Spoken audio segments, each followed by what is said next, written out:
श्वेता राव चित्तापुरी 31 वर्षीय एक उद्यमिता, एक समर्थनीय पत्नी और 2 सुनहरे बच्चों की मां ने दिल्ली में पेजेंट में तीसरा स्थान प्राप्त किया है। वे शहर के प्रतिष्ठित वकील हनुमंत राव की कनिष्ठ बहू हैं, जिसका मिसेस इंडिया 2023 दिल्ली में लीला एमबीएस कन्वेंशन में 20 या 24 दिसंबर को आयोजित हुआ था, जिसमें भारत के सभी राज्यों से लगभग 75 महिला प्रतिभागियों ने फिनाले राउंड में अपनी जगह बनाई, जिसमें जगदलपुर की श्वेता राव चित्तापुरी ने नेशनल कॉस्ट्यूम राउंड में छत्तीसगढ़ महातारी की वेशभूषा में रूपांतरित कर छत्तीसगढ़ और बस्तर की संस्कृति को झलकाया, जिसमें उन्हें प्रथम स्थान प्राप्त हुआ और ग्रैंड फिनाले राउंड में भी तीसरा स्थान हासिल हुआ है। जी सर, पहली बात तो ये कि जगदलपुर और बस्तर जो अपना जगह है, आजकल खासकर अगर लोकल लेवल में भी देखा जाए तो जो विवाह के बाद कोई महिला यहाँ रहना नहीं चाह रही है। और मैं अपने आप को बहुत खुशकिस्मत समझता हूँ कि इन्होंने अपना ग्रेजुएशन जो है इंफॉर्मेशन टेक्नोलॉजी में किया। इनका भविष्य आईटी इंजीनियर के हिसाब से बहुत कुछ बन सकता था आगे। वो सब छोड़ के इन्होंने शादी के बाद मेरे साथ जगदलपुर में रहने का निर्णय लिया। उसके लिए मैं अपने आप को बहुत भाग्यशाली समझता हूँ। और मेरी वाइफ जो श्वेता है, इन्होंने लगभग 3 साल मेरी माँ के साथ समय गुजारा। कोविड फर्स्ट वेव में उनका देहांत हो गया, तो वो 3 साल इसको सीखने के लिए काफ़ी कुछ प्रेरणादायी था। तो लोगों को लगता है कि क्राउन तो आ गया करके, बट क्राउन के साथ बहुत सारे रिस्पॉन्सिबिलिटीज भी आती हैं और मुझे आप सब लोगों का मदद लगेगा कि वो सारे रिस्पॉन्सिबिलिटीज को मैं बहुत अच्छी तरह से फुलफिल करूं। आगे आप भविष्य में क्या करना चाहते हैं? मेरा आगे का भविष्य का एक ही मकसद है कि हमारे पृथ्वी में जो पोल्यूशन बढ़ रहा है और कार्बन डाइऑक्साइड एमिशन बढ़ रहा है, उसको कम किया जाए कैसे भी तरह।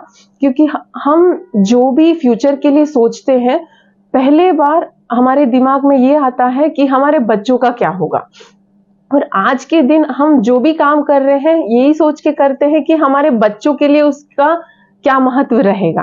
तो ये हम क्यों नहीं सोच पाते हैं कि जब अपन कचरा फेंक रहे हैं या अननेसेसरी कचरा फैला रहे हैं, तो उसका असर भविष्य में आने वाले जनरेशन्स का क्या होगा। जैसे बहुत सारी चीजें ऐसे हैं कि ऐसे ही कपड़े खरीदते हैं और फेंक देते हैं, पर उसका लैंडफिल्स में जाने के बाद क्या असर रहता है नहीं पता।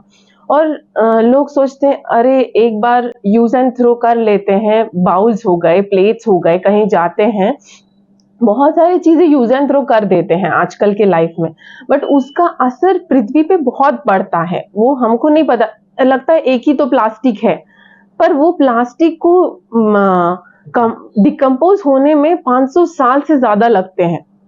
आज भी हम जो टूथब्रश यूज कर रहे हैं, हमारे बचपन में जो फर्स्ट टूथब्रश था, अगर वो प्लास्टिक का है तो वो जहां पे भी फेंका है अभी भी वो वैसे ही है, उसका कोई डिकम्पोजिशन का प्रोसेस नहीं स्टार्ट हुआ है। तो मैं चाहूंगी कि इको फ्रेंडली सिस्टम आए और ज्यादा से ज्यादा इलेक्ट्रिक व्हीकल्स यूज करे, पेट्रोल और डीजल का कम करे और पेड़ कम से कम काटने का स्टेप ले। और अपने अपने घरों में भी आप प्लीज ट्राई कीजिए कि ज्यादा से ज्यादा पेड़ लगाए। बच्चों को सिखाएं आप कि वेट वेस्ट और ड्राई वेस्ट क्या होता है, उसको अलग अलग कीजिए। बिकॉज वेट वेस्ट को बहुत अच्छे से कंपोस्ट किया जा सकता है और ड्राई वेस्ट को, काफी सारे ड्राई वेस्ट को रिसाइकिल कर सकते हैं, उसकी वजह से वो सब लैंडफिल्स में जाने से बचेगा।